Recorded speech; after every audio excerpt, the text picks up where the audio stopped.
The following segment is sponsored by LT Gray Silver Corp., trading on the TSX Venture Exchange under the symbol ELS.V and on the OTCQX as EGRTF. LT Gray Silver Corp. is focused on silver exploration and development in prolific Sonora State, Mexico. Find them on the web at ltgraysilvercorp.com. Join me for a conversation with a frequent guest of the show, David Morgan, the Silver Guru, an expert on money, metals, and mining, also a lecturer and an author. Mr. Morgan has written Get the Skinny on Silver Investing, available on Amazon.com. His website is themorganreport.com. David, welcome back to the program. Oh, it's great to be back. There's an article that was released not too long ago on Kitco.com, and without mentioning any names, although we're going to link the article on our website. Anyway, this particular article challenges your studied opinion as to whether or not silver remains profitable for producers or near-producing mining companies to bring the metal out of the ground with production costs nearing the spot price of $19 to $20 an ounce. A few people beg to differ with you publicly. What do you have to say about that? Well, I hate to play a semantics game, but, this article on Kitco.com, it's titled Feature, it's a feature article, Is it sustainable to mine silver in this current price environment? Question mark. And that's a very good question. And it goes on to say, and it quotes me pretty early on the article, David Morgan, SilverInvestor.com, and it also adds on Nicholas Brooks of Research and Investment Strategy, ETF Securities in the United Kingdom, cited in-house analysis, and I don't have his exact number, but according to the article, if cash costs are around 20, can silver miners viably operate in the current price environment? What's so interesting about this is, if I was a lawyer, the idea is what I have stated with my private work for the members only is what the total costs are. Cash costs are an accounting requirement by publicly reporting companies. Cash cost, as I've tried to emphasize year over year over year, is an accounting methodology that is not reflective of the total cost. So the article right off the start is either deliberate or not, and I'm not going to say it is or isn't, but it's quoting me as saying the cash costs are $20 or not. The cash costs are what are reported, but the cash cost is not the total cost. The total costs are actually over $20 for most primary silver producers. And, of course, it really gets to be obfuscated here in this article a little bit unless you really know that you're comparing apples to oranges when you should be comparing apples to apples. A friend of mine, Steve Rocco, who goes by that name and has a great website, did an article over the weekend that backed me up. And it was really quite an article because what he talks about, for example, is a CPM group announcing average cash cost. Remember, cash cost is not total cost. To mine silver in 2013 fell to $9.68 an ounce. Again, a fact. This is an accounting number, nothing to do with whether you're profitable or not. And this is the problem. Most people that are unsophisticated say that, wow, they can mine silver at $10 an ounce or under 10. That's at 20. They're making tons of money. Nope, because the top 12 primary silver miners suffered a loss of $1 an ounce in 2013. That is an absolute, total, complete fact. So how can you mine it at $10 when it's $20 in the open market and lose $1 an ounce? Well, because the total cost. And he quotes the article. According to Kitco.com, the average price was $23.79. That's the average price on the open market. Using simple arithmetic, a top primary silver miner would make a cash profit of $14.32 an ounce. This is no arithmetic problem. This is a second-grade problem. $23.79 minus $9.47 equals $14.32. So if you think, man, it's so much, I'm making tons of money.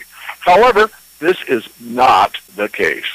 The top 12 primary silver miners as a group suffered an adjusted income loss of nearly $1 an ounce in 2013. And then he goes on and shows the top 12, the total revenue, the production costs, the operating costs, their net income, their silver sold, which is cost of goods if you've got a finance degree, not that I'm trying to show anything here. And what you end up with is that you are losing money. Last year, the top 12 primary silver producers stated total revenues of $3.1 billion while suffering a net income loss of $1.7 billion. And so he goes on to say, I did a weighted cost average for my group, which is the 12 top, netted 976 an ounce, could round it up to 10, not too far off from CPM figures. Looking at the table I just quoted above, we can see that these primary miners produced 92.7 million ounces of silver and sold 92 million ounces at an average realized price of $23.09 in 2013. Using the formula for break even for the group, it was 24.05. Basically, the group gave away their silver at a loss. And he goes on and uses a specific example, one of the better rated mines that's on our list, and that's Endeavor Silver. And he goes through the same arithmetic, and basically the true total cost, this is whether you're making money or not, Endeavor Silver made an estimated 93 cents adjusted silver profit per ounce. So I've been to Endeavor's mines several times, actually, and so has my crew. One of the most efficient operations out there for a primary silver producer, and always trying to do what any business does, and that's trying to increase their margins, make it more efficient, more productive, realize a higher profit, etc. And that company only made $1 an ounce, which is great. I commend them for that. But the fact is, again, that if you think a cash cost has any meaning, it doesn't. And yet, this is what goes on. Going further in the article here on Kitco, so I'm quoting two articles here, one from Steve Rocco and one from Kitco. There's other people in here that kind of criticize me, and I said in this article, the pet peeve of mine referring to silver production cost as all-in sustaining cost. And that's not what I said, and that's a quote, so maybe I did say it incorrectly. What I meant was it's a pet peeve of mine referring to cash costs as a total production cost or all-in sustaining cost. And then, of course, this CEO criticizes that, but look at their balance sheet and you'll see the facts stand alone. I don't have to argue the facts. They didn't make money. Moving on, they have some other analysts here, and he basically says, and I don't know where this guy's coming from, but he talks about being one-sided. It can be one-sided or not, but that the costs are going to come down. They may be able to adjust them, but the total cost, and again, cash costs, not the same thing. I also probably said that too many times, but again, I'm a little amped up about this. I think it bears this radio show because this article from Kitco was good. I think it gets a lot of controversy. It stirs the pot. Certainly, it gets the controversy going. Also in this article, one of the CEOs talking about what he expects for the silver market finishing off around $25 this year and doesn't expect 30 to 35 until 2015. That's almost exactly what I've said, which is fine. I also said he thinks the worst is over, and I agree with that. So it's not a total disagreement, but again, I don't have to argue the facts. These primary silver producers are not making money, and you can only sustain a loss for so long before you're out of business. I'm not predicting any of these companies are going out of business. What I am saying is that to pretend that a cash cost equals a total in cost is inaccurate. I'm looking at this article that we've been referencing, and quite honestly, it looks like a puff piece or an advertorial where a company pays a publication to feature them, quotes their CEO, and spins a story suiting said company, no matter what the facts are. This particular CEO, as perhaps all CEOs are, is biased about his company, clearly, and the business that he's in, and in this case is presenting the best possible scenario for a tough market. He's puffing himself up as he blatantly attempts to discredit you, David Morgan, to suit that gain. Take out the expert, and you take out the facts that expert has been presenting, in this case you. By doing all of this, and perhaps arranging for this article to come out like it has, he perhaps in his mind feels like he's positioning his company in a way that could, but probably won't, move their stock. I can't say it any plainer than that. Do you disagree? Well, of course I cannot be objective. It names me and him, and so how can I be objective about something that's, an affront to my analysis? I mean, you're right. I mean, the way I see it, yeah, it's pretty biased. It's pretty promotional toward silver miner that's basically saying, and this is a great silver mining company. I'm nothing against their company. What I'm objecting to is misstating the facts. And they don't really, because if you read it like a lawyer, what they're saying is that I say that the cash costs are that high, and they're not. The cash cost is accounting fiction. Well, let me restate that. This accounting methodology that's required for them to report produces a much lower number than what it actually costs to produce a full, an ounce of silver. And if these guys guys were actually all-in costs at $10, they would be making the kind of profits that would be unbelievable. I mean, it would be great for these companies if their all-in costs were the same as the cash costs. These are two separate numbers. You really don't get a report from their accounting on what the total costs are. That's something that you have to do on your own, and you don't need a finance degree to do it. Believe me, it's an arithmetic problem. Look at their balance sheet and look at the end of the year and see if they made money or they didn't make money. Guess what?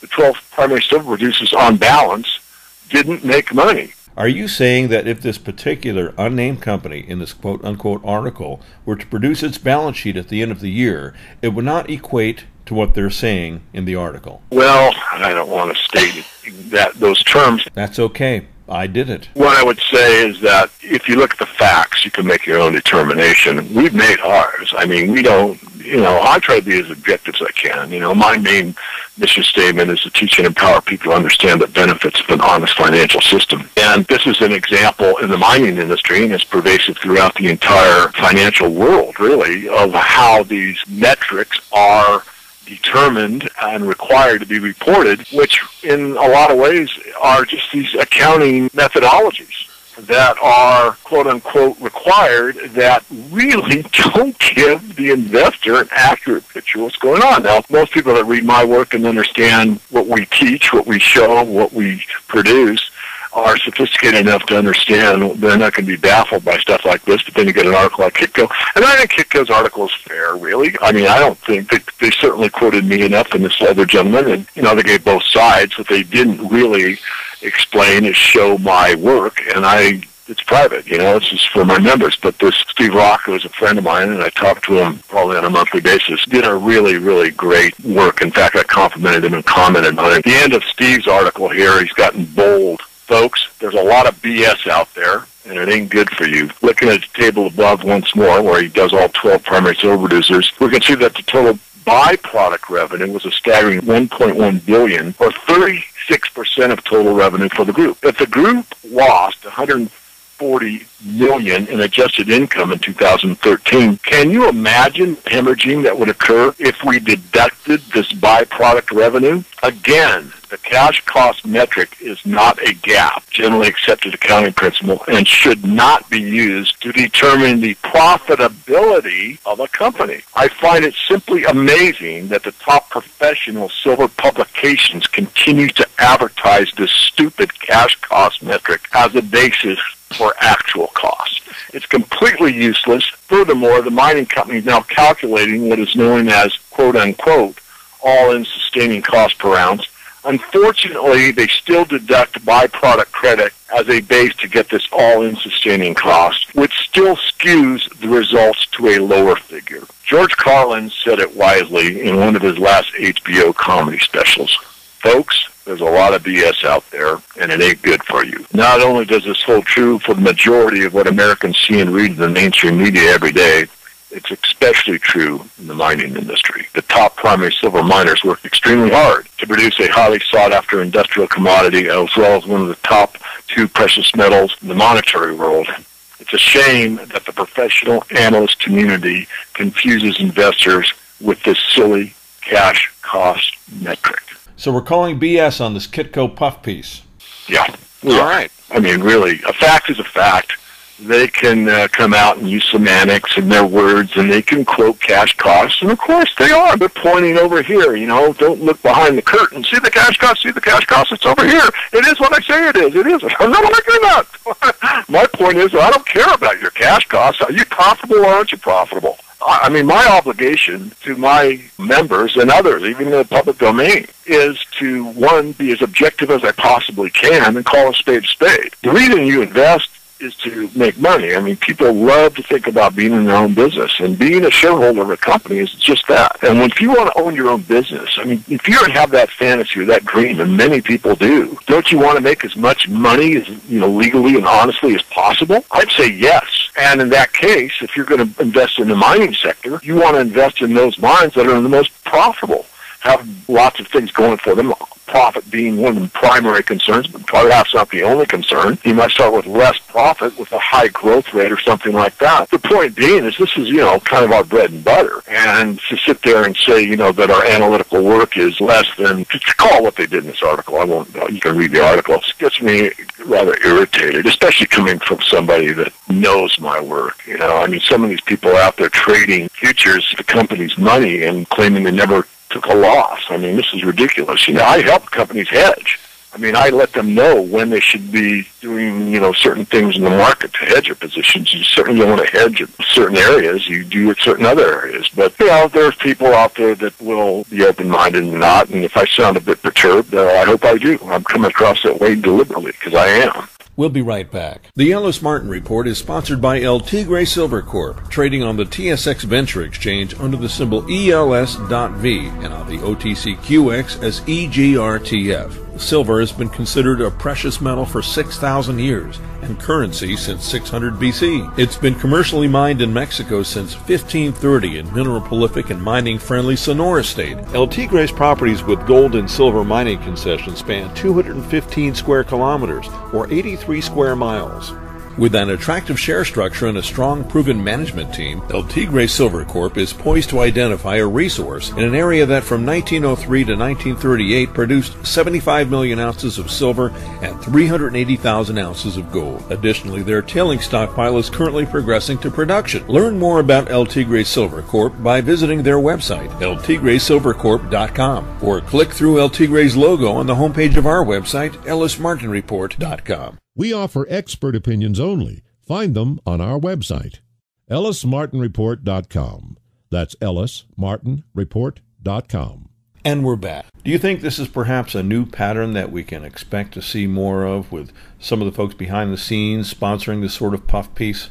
And by behind the scenes, I mean investor groups or newsletter writers or so-called analysts trying to spin a market for the summer or fall. Wow, that's a great question. I really don't know the answer, but I'll give you a guess. I think you're going to always have sort of two sides of the same coin. Look, we're looking at the silver market, the gold market, we're looking at precious metals. And one side of the coin is sort of the people that don't pay much attention to the mainstream media, that do believe these markets are manipulated, that do their own research, that dig deep, critically think, and can reach their own conclusions. And on the other side of the same coin, you have the banking entities, the bullion banks, the mainstream media, certain people that come into different large entities like perhaps the World Gold Council or this type of thing, and they have a different take on the same coin. So who's right and who's wrong? Well, this is something that's very difficult because a lot of this stuff isn't right wrong. Were they wrong to say their cash costs are what they are? No, not at all. But that's not the point. The point is, are you profitable or not? So, again, Ellis, I would say you probably see more of this. I'm glad this article came out, and I'm also thanking Steve Rocco again publicly, because I didn't really want to pull everything out of the Morgan Report and post it because it's specific to several mining companies that we took a great deal of time and due diligence to do, whereas Steve did it in a general way, and he combined 12 of the primary silver producers. But overall, at the last page of his article, he says, furthermore, these 12 top primary silver miners spent a staggering $842 million in capital expenditures in 2013. That's something that you don't have in the cash cost calculation. The majority of their CapEx spending is not reflected in their quarterly financial statement of net income. Interesting. It's like you have to put a new roof on your house and you don't account for it. It's one of those type of things. Well, I'm glad we're able to set the proverbial record straight and call BS where it needs to be called. We're adding a link to the article we spoke of on our website and attached to this segment so that our listeners can see it. I've been speaking with David Morgan. His website is silver-investor.com or themorganreport.com. David, it's always a pleasure to speak with you. Thank you for your insight, and thanks again for joining me today on the program. Oh, it's my pleasure. Thank you very much. Listen to the segment again on the podcast page of our website, ellismartinreport.com. This segment has been sponsored by El Tigre Silver Corp, trading on the TSX Venture Exchange under the symbol ELS.V and on the OTCQX as EGRTF. El Tigre Silver Corp is focused on silver exploration and development in prolific Sonora State, Mexico. Find them on the web at eltigresilvercorp.com.